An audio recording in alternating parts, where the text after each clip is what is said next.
मित्रों नमस्कार। मैं हूं चंद्रपाल राजभर। मैं आशा करता हूं कि आप लोग अच्छे होंगे।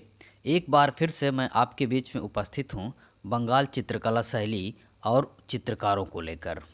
यह विशेष प्रश्न मैं आपके बीच में लेकर उपस्थित हूं जो TGT, PGT, LT, KVS, NBS, DSSSB और यूजीसी नेट और जेआरएफ में पूछे जाते हैं। यह विशेष प्रश्न हैं, कला विशेषांक से जुड़े हुए बहुत ही विशेष प्रश्न हैं जो विभिन्न परीक्षाओं में भी पूछे जाते हैं। तो वक्त ना गंवाते हुए आइए हम सभी प्रश्नों की तरफ आगे बढ़ते हैं। ये देखिए स्क्रीन पर एक प्रश्न है, अवनींद्र नाथ ने जिस छोटे से स्कूल की स्थापना की थी वह किस नाम से विख्यात हुआ। हाँ, एक बार प्रश्न को फिर से सुनिए। अवनींद्र नाथ ने जिस छोटे से स्कूल की स्थापना की थी वह किस नाम से विख्यात हुआ। कलकत्ता स्कूल, बंगाल स्कूल, पुनरुत्थान स्कूल, पटना स्कूल। टीजीटी परीक्षा 2011 में यह पूछा गया था। तो साथियों यह विख्यात हुआ है, यह बंगाल स्कूल। कौन सा school? Bengal school. Option number B सही है। इसके बारे में हम कुछ जानने की कोशिश करते हैं साथियों। तो भारतीय चित्रकला के पुनर्जागरण का श्रेय बंगाल शैली को दिया जाता है। इस शैली को टैगोर शैली, वास शैली, पुनरुत्थान या पुनर्जागरण शैली भी कहा जाता है, जो पूरे विश्व में प्रसिद्ध हुई और भारतीय चित्रकला के पाश्चात्य के प्रभाव से मुक्त पाई।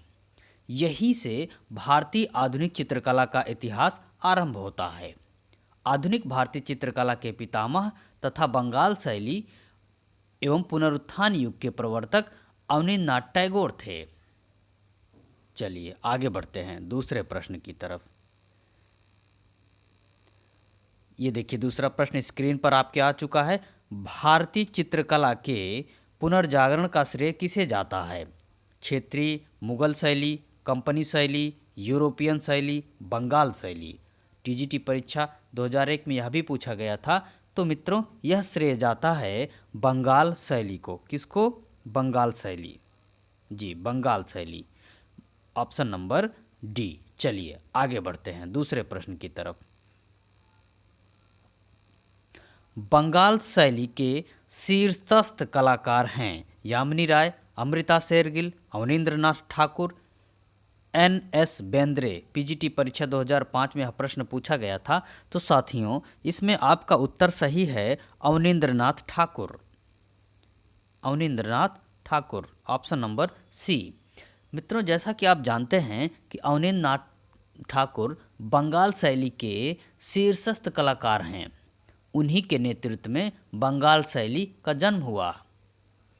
The instruction to India artistic anatomy Abanindranath Thakur की पुस्तक है। भारत माता वह पेंटिंग है जिसे सिस्टर निवेदिता कश्मीर से कन्याकुमारी तक लेकर जाना जाता है।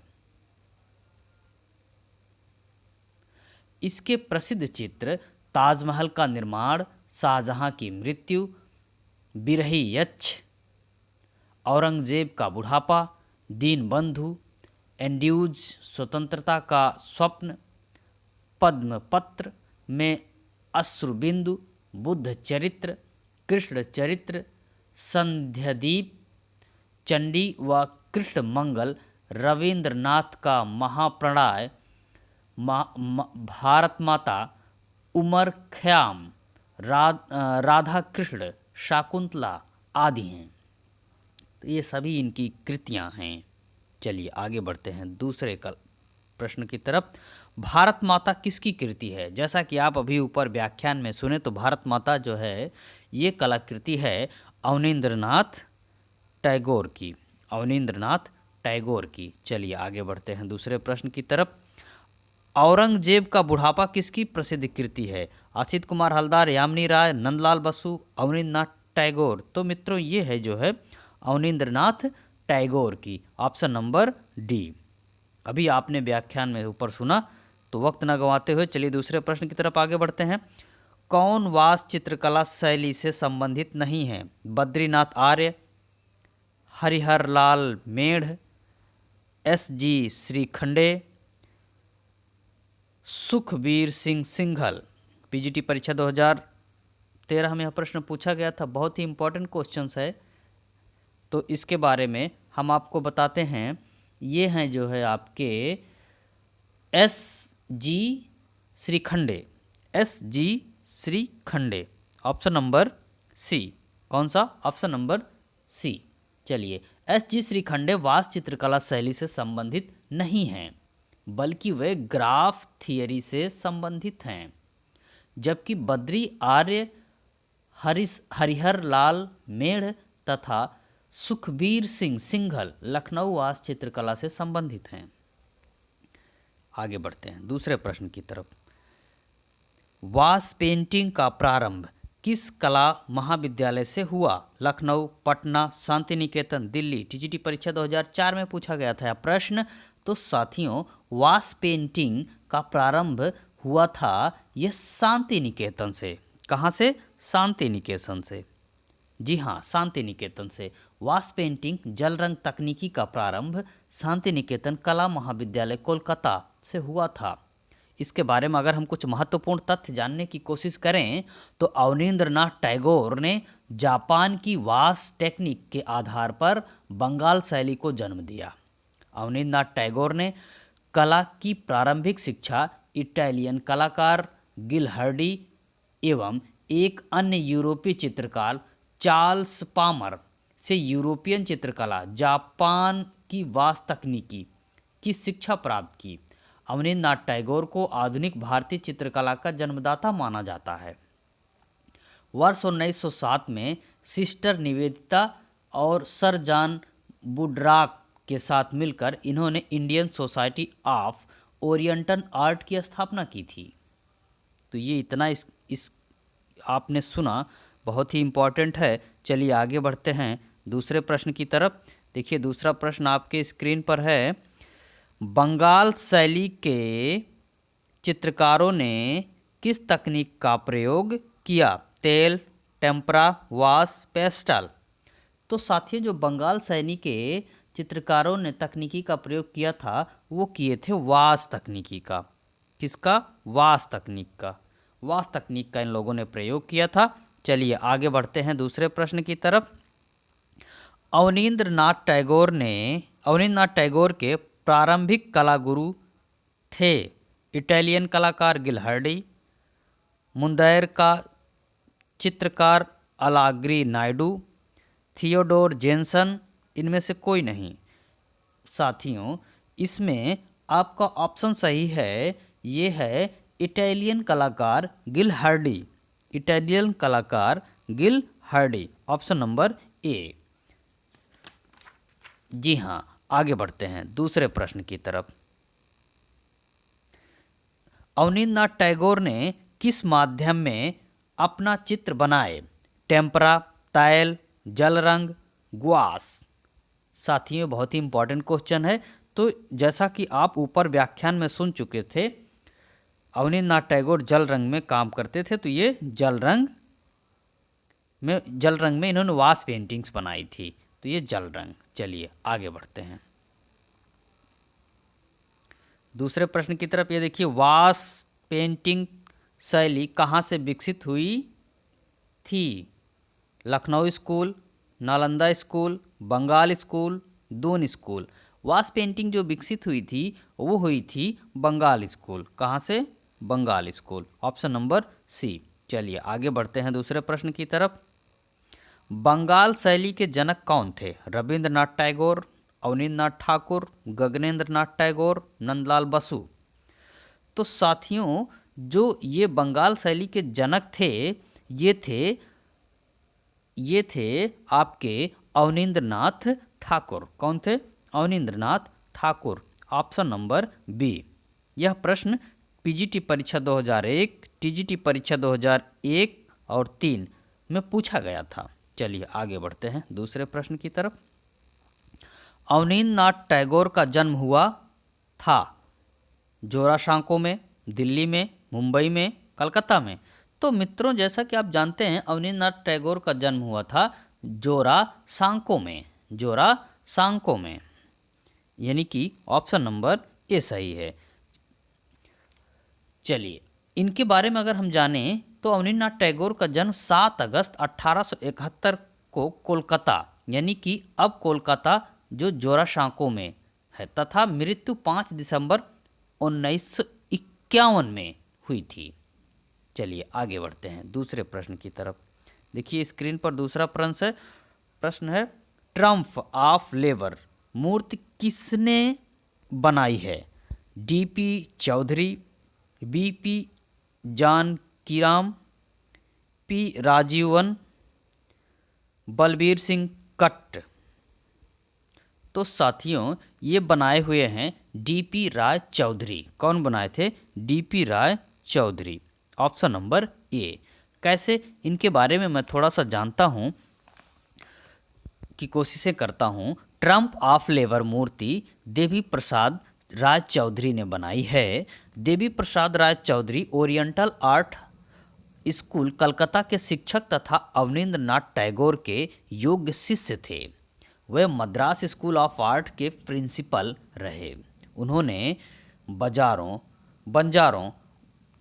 मछुआरों तथा पहाड़ी जीवन से संबंधित अनेक चित्र बनाए। वर्ष 1958 में जिन्हें पद्म भूषण सम्मान से सम्मानित किया गया। श्रम की विजय ट्रम्प ऑफ लेबर मद्रास में मीराना बीच में बनाई गई, जिसमें काम करते हुए लोगों के शरीर की बनावट स्पष्ट दिखाई पड़ती है। यह मूर्ति श्रमिक वर्ग की कड़ी मेहनत को चित्रित करती है, जो राष्ट्रीय आधुनिक संग्रहालय नई दिल्ली में संरक्षित है। इसे हम कई बार जाकर के वहाँ पर देख चुके हैं। इस मूर्ति को बहुत ही आज भी आप भी देख सकते हैं। ये इंडिया गेट के बगल में राष्ट्रीय आधुनिक संग्रहालय है, उसके बगल में है ये, आप भी देख सकते हैं। बहुत ही अच्छी मूर्ति है। चलिए आगे बढ़ते हैं दूसरे प्रश्न की तरफ। डीपी राय चौधरी की प्रसिद्ध कृति मूर्ति शिल्प श्रम की विजय किस स्थान संरक्षण में है? आर्चर कला पीठिका अहमदाबाद, धूमिमल कला पीठिका नई दिल्ली, राष्ट्रीय आधुनिक संग्रहालय नई दिल्ली, राष्ट्रीय संग्रहालय नई दिल्ली। तो साथियों अभी हमने ऊपर आपको बताया ये राष्ट्रीय आधुनिक संग्रहालय नई दिल्ली में है। कहाँ पर? राष्ट्रीय आधुनिक संग्रहालय नई दिल्ली में है, वहाँ पर संरक्षित है, आप भी देख सकते हैं। चलिए आगे बढ़ते हैं दूसरे प्रश्न की तरफ।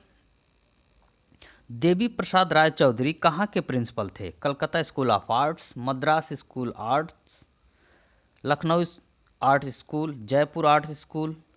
तो मित्रों ये थे जो है Devi Prasad Rai Chowdhury Madras school. Option number B. चलिए आगे बढ़ते हैं दूसरे प्रश्न की तरफ। किस स्थापत्यविद ने शहीद स्मृति का निर्माण किया? प्रदोष दास गुप्त, देवी प्रसाद राय चौधरी, राम किंकर बैज, धनपत भगत। तो साथियों ये किए हुए थे जो है देवी प्रसाद राय चौधरी। कौन किए थे? Devi Prasad Rai Chaudhary. Option number B. जैसा कि आप जानते हैं शहीद स्मारक पटना में स्थित है, जिसमें 7 वीर पुरुषों की कांस्य प्रतिमा लगी है। वर्ष 1942 में असहयोग आंदोलन के दौरान पुराने सचिवालय भवन पर कांग्रेसी झंडा लगाया गया था। इस शहीद स्मृति का निर्माण पटना में देवी प्रसाद राय चौधरी ने किया था, जिसमें यह दिखाया गया है कि एक वीर पुरुष झंडा ले जा रहा है तथा 6 अन्य ब्रिटिश पुलिस की गोली लगने से नीचे गिर गए हैं। शहीद स्मृति का निर्माण भारत छोड़ो आंदोलन के दौरान शहीद हुए 7 बहादुर युवकों की स्मृति में पटना में किया गया है। तो साथियों ये आपने देखा। चलिए आगे बढ़ते हैं दूसरे प्रश्न की तरफ। देवी प्रसाद राय चौधरी कौन हैं? हाँ, देवी प्रसाद राय चौधरी कौन हैं? चित्रकार, गीतकार, मूर्तिकार, इतिहासकार। साथियों, इसमें थोड़ा सा कन्फ्यूजन है, क्वेश्चन में ही कन्फ्यूजन है, तो मैं इस वजह से आपको थोड़ा सा इसके बारे में बता देता हूँ और आप इस प्रश्न का उत्तर स्वयं निकाल लीजिएगा। जैसा कि देखिए, देवी प्रसाद राय चौधरी चित्रकार से आधुनिक मूर्तिकार के रूप में प्रसिद्ध हुए। वर्ष 1953 में देवी प्रसाद राय चौधरी ललित कला अकादमी के प्रथम अध्यक्ष बने। श्रम की विजय, शहीद स्मारक, ध्वंस देवता, स्वतंत्रता स्मारक, अंतिम प्रहार, भूटिया और तिब्बती बालिका, नेपाली लड़की आदि अनेक प्रमुख मूर्ति शिल्प है। इस प्रश्न में यह स्पष्ट नहीं है कि इनका सर्वाधिक योगदान किसमें है, अतः चित्रकार एवं मूर्तिकार दोनों उत्तर माना जा सकता है, किंतु यदि सर्वाधिक योगदान के रूप में माना जाए तो विकल्प सी अर्थात मूर्तिकार सही उत्तर होगा। तो इसके बारे में आपने देखा। चलिए आगे बढ़ते हैं दूसरे प्रश्न की तरफ।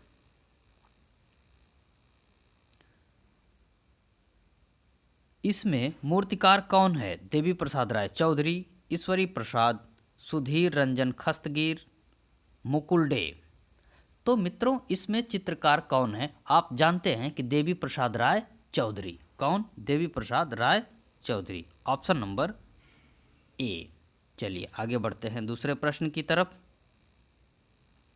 भारतीय संविधान का मूल ग्रंथ किसने सुसज्जित किया? अवनींद्रनाथ टैगोर, असित कुमार हलदर, छितेंद्र नाथ मजूमदार, नंदलाल बोस। बहुत ही फेमस नाम है, आप भी जानते होंगे, नंदलाल बोस। कौन है? Nandlal Bose, option number D. मित्रों, जैसा कि आप जानते हैं कि भारतीय संविधान का मूल ग्रंथ नंदलाल बोस ने सुसज्जित किया था। नंदलाल बोस ने अवनींद्रनाथ टैगोर से कला की शिक्षा प्राप्त की थी। इन्होंने रविन्द्रनाथ टैगोर की साहित्यिक कृतियों के लिए भी चित्र बनाए। नंदलाल बोस ने लखनऊ, फैजपुर व हरिपुरा कांग्रेस सम्मेलन के पंडालों में सज्जा बंगाल की पटुआ कला के आधार पर की थी। इस कलात्मक सज्जा में इन्होंने भारतीय ग्राम्य जीवन का अवलोकन चित्रों के माध्यम से किया था। तो ये आपने देखा, बहुत ही इम्पोर्टेंट क्वेश्चन है। चलिए आगे बढ़ते हैं दूसरे प्रश्न की तरफ। नंदलाल बोस किसके शिष्य थे? अवनींद्रनाथ टैगोर के, रविन्द्रनाथ टैगोर के, गगनेन्द्रनाथ टैगोर के, विनोद बिहारी मुखर्जी के। तो मित्रों, ये जो है उनके शिष्य थे, ये थे अवनींद्रनाथ टैगोर के। अवनींद्रनाथ टैगोर के, बहुत ही कन्फ्यूजन भरा क्वेश्चन है, फिर भी अवनींद्रनाथ टैगोर के। चलिए आगे बढ़ते हैं दूसरे प्रश्न की तरफ। हरिपुरा कांग्रेस अधिवेशन के पंडाल को किसने सजाया था? अभी आपने ऊपर डिफिनेशन में देखा, तो इसे बहुत ही क्लियर कट है, इसमें बहुत कुछ करना नहीं है, आपको सीधा सीधा जो है नंदलाल बोस पर टिक मार देना है। चलिए आगे बढ़ते हैं दूसरे प्रश्न की तरफ आगे बढ़ते हैं। हरिपुरा कांग्रेस में बनाए गए चित्रों का माध्यम क्या था? टेम्परा वास। तो साथियों, इसमें आप जानते हैं कि जिसमें जो चित्र बनाए गए थे वो टेम्परा के माध्यम से बनाए गए थे। टेम्परा एक तकनीकी होती है चित्र बनाने की। तो महात्मा गांधी अपने विचारों को फलितार्थ देखना चाहते थे, इसलिए उन्होंने अखिल भारतीय कांग्रेस के अधिवेशन में ग्रामीण कला और क्राफ्ट की एक कला प्रदर्शनी लगवाई थी। हरिपुरा कांग्रेस में बनाए गए चित्रों का माध्यम टेम्परा था। इस विशेष पोस्टर श्रृंखला में स्त्री की आत्मिक शक्तियां भी चित्रित हुई थीं। चलिए आगे बढ़ते हैं दूसरे प्रश्न की तरफ आगे बढ़ते हैं। नव बंगाल शैली किसकी देन थी? छितिमनाथ मजूमदार, असित कुमार हलदर, नंदलाल बोस, यामिनी राय। टीजीटी परीक्षा 2001 में प्रश्न पूछा गया था। तो साथियों, यह जो बंगाल शैली देन है, ये है नंदलाल बोस की। नहीं सॉरी, नव बंगाल शैली जो देन है ये है नंदलाल बोस की। नव बंगाल शैली किसकी देन है? नंदलाल बोस की। नव बंगाल शैली, जिसे नियो बंगाल शैली कहते हैं, को अलग शैली नहीं है, बल्कि यह बंगाल शैली का ही एक रूप है। बंगाल शैली में वास पद्धति को अधिकांश चित्रकारों द्वारा अपनाया गया था, लेकिन उन्हीं में से कुछ कलाकारों ने टेम्परा पद्धति को अपनाया, जिनमें प्रमुख रूप से आचार्य नंदलाल बोस, क्षितिमनाथ मजूमदार आदि थे। अतः बंगाल शैली, जो कि वास शैली पर आधारित थी, को टेम्परा शैली के प्रयोग करने के कारण इसे नव बंगाल शैली कहा जा सकता है। चलिए आगे बढ़ते हैं दूसरे प्रश्न की तरफ। शिल्प कथा व रूपावली पुस्तकों के रचयिता का नाम है? आसित कुमार हलदार, नंदलाल बोस, अवनींद्रनाथ टैगोर, क्षितिमनाथ मजूमदार। तो मित्रों, शिल्प व रूपावली पुस्तकों के रचयिता का नाम है नंदलाल बोस। कौन? नंदलाल बोस। जी हाँ, नंदलाल बोस। नंदलाल बोस की कला पुस्तकें संबंधित शिल्प कला, रूपावली व शिल्प चर्चा, नंदलाल बोस ने चैनिका काव्य संग्रह का भी चित्रांकन किया था। चलिए आगे बढ़ते हैं दूसरे प्रश्न की तरफ। नंदलाल बोस का नाम किस संस्था से जुड़ा है? सरकारी art college Calcutta, J school of art Mumbai, Banasthali Vidyapith, Shanti Niketan. तो साथियों क्लियर है, बिल्कुल क्लियर है, ये ऑप्शन नंबर शांति निकेतन, आपका option number D. Option number D. कैसे है, मैं इसके बारे में थोड़ा सा कुछ जिक्र करने की कोशिश करता हूँ। नंदलाल बोस वर्ष 1922 में शांति निकेतन में स्थापित विश्व भारती के कला भवन में प्रधानाध्यापक नियुक्त किए गए। इससे पहले इसी कला भवन में उन्होंने शिक्षण कार्य किया था। नंदलाल बोस के बारे में अगर मैं थोड़ा सा और जानने की कोशिश करूं, नंदलाल बोस भारतीय लघु चित्रों की अलंकारिकता से विशेष प्रभावित थे। इनका उदाहरण गंगा अवतरण, महिषासुर मर्दिनी नामक चित्र प्रस्तुत करते हैं। नंदलाल बोस के अनुसार सौंदर्य के अभाव से मनुष्य केवल रस के क्षेत्र में ही वंचित नहीं होता, अपने मानसिक और शारीरिक स्वस्थता की दृष्टि से भी वह क्षतिग्रस्त होता है। बहुत इम्पोर्टेंट कोटेशन है यह। चलिए आगे थोड़ा सा इनके बारे में और जानने की कोशिश करते हैं कि नंदलाल बोस के शब्दों में मानव मात्र की अपरिमित तृष्णा मानव पर छाए हुए गहरे संकट का कारण है। आज हम व्यक्तिगत और सामाजिक जीवन की वास्तविकता की राह में कहीं दूर खड़े हो गए हैं, हमें उससे उबरना होगा।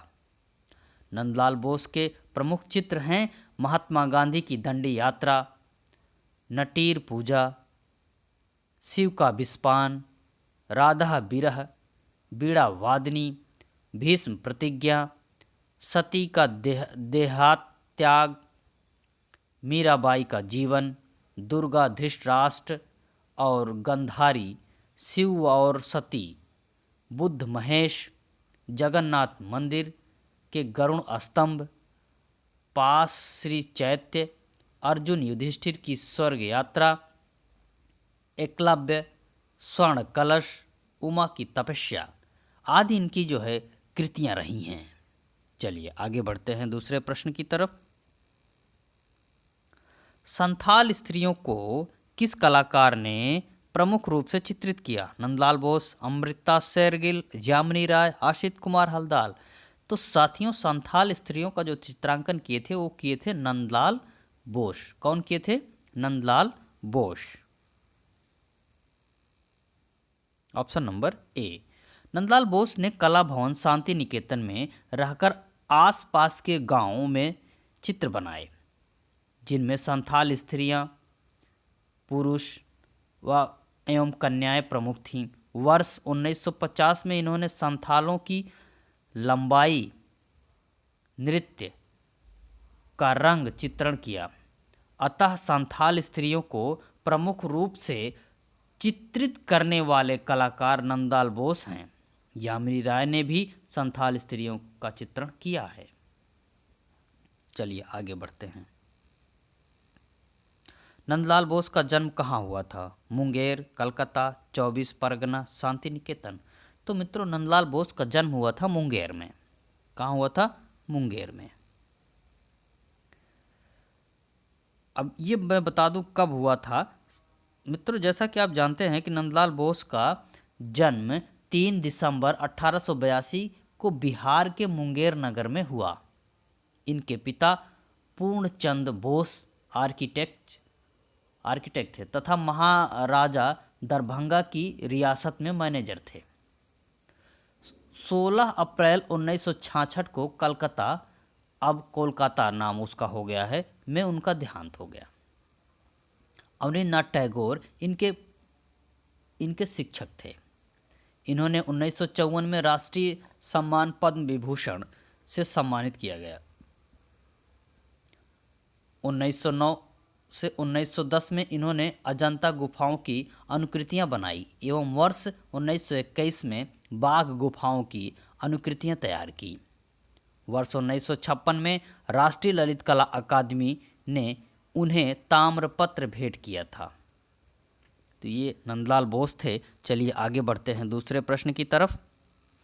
कौन सा प्रसिद्ध कलाकार है जो अपने उपनाम मास्टर मोसाय के नाम से प्रसिद्ध हुआ? अवनींद्रनाथ टैगोर, असित कुमार हलदार, नंदलाल बोस, शैलेंद्र मुखर्जी। तो मित्रों, ये हैं जो है आपके Nandlal Bose. Option number C, हाँ, मास्टर मोसाय के नाम से प्रसिद्ध होने वाले नंदलाल बोस। नंदलाल बोस अवनींद्रनाथ टैगोर के शिष्यों में से एक थे। वे मास्टर मोसाय के नाम से प्रसिद्ध थे। स्टेला क्रैमरिस ने मास्टर मोसाय के चित्रों की चर्चा करते हुए कहा, उनके रेखाचित्र, ऑटोग्राफ्स चित्र और कार्ड चित्र आधुनिक भारतीय चित्रकला के बहुमूल्य रत्न हैं। वर्ष 1910-1914 के बीच डॉक्टर आनंद कैटिश कुमार स्वामी और भंगिनी निवेदिता के संयुक्त लेखत्व के myths and legends of the Hindus and Buddhist के लिए चित्र बनाए। नंदलाल बोस ने पल्ली अधिवेशन में किसान जीवन का चित्रण किया। उन्होंने 1916 में मीराबाई, बेताल, पंचबीसती तथा वर्ष 1917 में रविन्द्रनाथ टैगोर काव्य संग्रह गीत बितान के लिए चित्रांकन भी किया था। नंदलाल बोस निर्मित भित्तिचित्र कला भवन शांति निकेतन तथा बड़ौदा के कीर्ति मंदिर में देखने को मिलते हैं, जिस पर अजंता का प्रभाव भी दिखाई पड़ता है। चलिए आगे बढ़ते हैं दूसरे प्रश्न की तरफ। कौन चित्रकार पद्म विभूषण से सम्मानित है? हाँ, कौन चित्रकार पद्म विभूषण से सम्मानित है? नंदलाल बोस, अवनींद्रनाथ टैगोर, असित कुमार हलदार, यामिनी राय। तो साथियों, आप जानते हैं ये हैं नंदलाल बोस। कौन है? नंदलाल बोस। ऑप्शन नंबर ए। जैसा कि आप जानते हैं, अभी ऊपर आपने देखा, उत्तर प्रदेश माध्यमिक शिक्षा सेवा चयन बोर्ड द्वारा पूछे गए इस प्रश्न का उत्तर अपने आरंभिक उत्तर कुंजी में ए दिया था, किंतु परिवर्तित उत्तर कुंजी में इसका प्रश्न को गलत बताया। यह समझने से परे है कि चयन बोर्ड ने किस आधार पर इसका उत्तर गलत माना है, जबकि भारत सरकार के गृह मंत्रालय की वेबसाइट पर पद्म विभूषण प्राप्तकर्ता के रूप में दिए गए विकल्पों में मात्र विकल्प ए ही सही माना जाता है। फिलहाल हम सब ए पर टिक लगाएंगे। नंदलाल बोस को मिला था तो नंदलाल बोस। चलिए आगे बढ़ते हैं दूसरे प्रश्न की तरफ। रविन्द्रनाथ टैगोर रचित गीतांजलि के लिए चित्रण किया था। नंदलाल बोस ने, गंगेन्द्रनाथ ठाकुर ने, अवनींद्रनाथ ठाकुर ने, रविन्द्रनाथ टैगोर ने। तो साथियों, ये जो चित्रांकन किए थे ये किए थे नंदलाल बोस। कौन किए थे? नंदलाल बोस ने किया था। नंदलाल बोस ने रविन्द्रनाथ टैगोर की साहित्यिक कृतियों के लिए चित्रांकन का कार्य किया करते थे। जिसमें गीतांजलि के लिए भी किया गया चित्रण महत्वपूर्ण माना जाता है। अवनींद्रनाथ ठाकुर ने रविन्द्रनाथ टैगोर की मृत्यु पर आधारित रविंद्रनाथ का महाप्रणय लास्ट जर्नी चित्र बनाया था। गगनेन्द्रनाथ ठाकुर ने रविंद्र टैगोर की कृति जीवन स्मृति पर चित्रण किया था। चलिए आगे बढ़ते हैं दूसरे प्रश्न की तरफ। राम किंकर बैज की कला शिक्षा कहाँ हुई थी? श्री निकेतन, कलकत्ता स्कूल ऑफ आर्ट। तो साथियों, राम किंकर बैज की जो कला हुई, मतलब राम किंकर बैज की जो कला शिक्षा हुई थी वह हुई थी आपकी शांति निकेतन में। कहाँ हुई थी? शांति निकेतन में। जी, शांति निकेतन में। ऑप्शन नंबर सी सही है। कौन सा? ऑप्शन नंबर सी सही है। इसके बारे में अगर हम थोड़ी सी चर्चा करें तो राम किंकर बैज का जन्म 1906 ईस्वी में पश्चिम बंगाल के बांकुरा में हुआ था। उन्होंने वर्ष 1925 में कला भवन विश्व भारती विश्वविद्यालय शांति निकेतन में कला की शिक्षा प्राप्त की। उन्होंने 2 यूरोपीय शिल्पकारों से शिक्षा प्राप्त की। इसमें से एक हैं बोर्डिले के शिष्य थे, जो टैगोर के आमंत्रण पर शांति निकेतन की यात्रा पर आए थे। राम किंकर बैज की मृत्यु 2 अक्टूबर 1980 को कलकत्ता, वर्तमान में कोलकाता नाम है, में हुई थी। चलिए आगे बढ़ते हैं दूसरे प्रश्न की तरफ। राम किंकर बैज का जन्म हुआ था, अभी आपने ऊपर, जैसा कि आपने ऊपर देखा है। अब इसका ऑप्शन आप स्वयं लगा सकते हैं, लेकिन नहीं लगा सकते हैं तो मैं आपको बताता हूँ। ये हुआ बंगाल में। कहाँ? बंगाल में। चलिए आगे बढ़ते हैं दूसरे प्रश्न की तरफ। राम किंकर का सबसे प्रसिद्ध कार्य कौन सा है? न्यूफेंड पहाड़ी परिवार, संथाल परिवार, राजस्थानी परिवार। तो साथियों, राम किंकर का सबसे जो प्रसिद्ध कार्य है वह है संथाल परिवार। कौन सा? संथाल परिवार। जैसा कि भी ऊपर आपने देखा, संथाल परिवार को लेकर के जो है नंदाल साहब ने भी काम किया है और राम किंकर साहब ने भी काम किया है, तो दोनों माने जा सकते हैं। लेकिन यहाँ पर अगर राम किंकर का पूछा जा रहा है तो राम किंकर का आप लगाएंगे। राम किंकर बैज की प्रसिद्ध कृति संथाल परिवार है, जो खुरदुरी सतह वाली अनेक मानवाकृतियाँ तथा दृढ़ गति वाली उनकी एक समूह की कृति है। राम किंकर बैज के प्रमुख चित्र संथाल परिवार, शीतकालीन मैदान, मेघाच्छादन संध्या, कृष्ण जन्म और निर्माण आदि हैं। राम किंकर बैज की प्रमुख कृतियाँ गति, संरचना, टैगोर की मुखाकृति और यक्ष यक्षिणी हैं। ये नंदाल बोस के शिष्य थे। ये चित्रकार से अधिक मूर्तिकार के लिए प्रसिद्ध हुए तथा बंगाल कला भवन मूर्ति शिल्प विभाग के अध्यक्ष थे। वर्ष 1970 में इन्हें पद्म भूषण से सम्मानित किया गया। तो साथियों, ये रहे आपके इम्पॉर्टेंट प्रश्न। ये प्रश्न अब समाप्त होते हैं। इन्हीं समाप्ति के साथ मैं भी आपसे इजाज़त लेना चाहता हूं और इन प्रश्नों से मैं उम्मीद करता हूं आपको लाभ होगा और इन प्रश्नों को आप अपनी नोटबुक में भी लिखते जाइए और मैं उम्मीद करता हूं कि इन प्रश्नों के माध्यम से आपको अवश्य सफलता मिलेगी यदि आप अच्छे से इन प्रश्नों को वॉच करते रहें तो। धन्यवाद, शुक्रिया।